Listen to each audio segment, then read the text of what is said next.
শোনো মাতবার, আমি বিয়া করছি 3 দিন হইছে। এর মধ্যে আমার বাপে আমার শাশুড়িরে কেমন কইরা করে।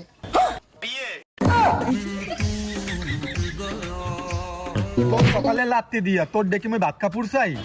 কিরে সালাম ভাই, কামডা করলা কি? এত লজ্জা দিস না দি, হে ওমরে চাইছে মুইও হেরে চাইছি। এটাও কি সম্ভব? আমার বাপে যদি আমার শাশুড়িরে বিয়া করে তাহলে আমার বউ আমার বাপের মাই হয়ে গেল না?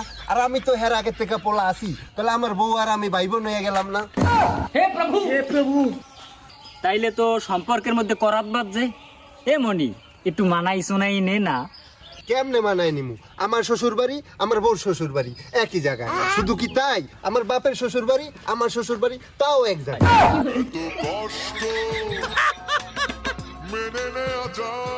আমার যদি ছেলে পেলে হয়, আমার বাপেরে নানা কইব না দাদা কইব?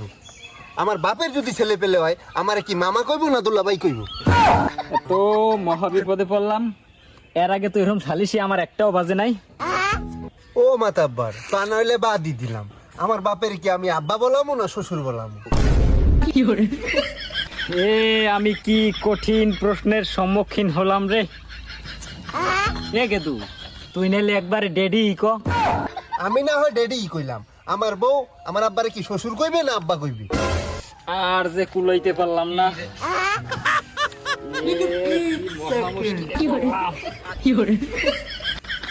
মাথা হ্যাং হইলে হইবে না মাতাব্বর। আমি কি আমার শাশুড়িরে মা কমু না শাশুড়ি কমু?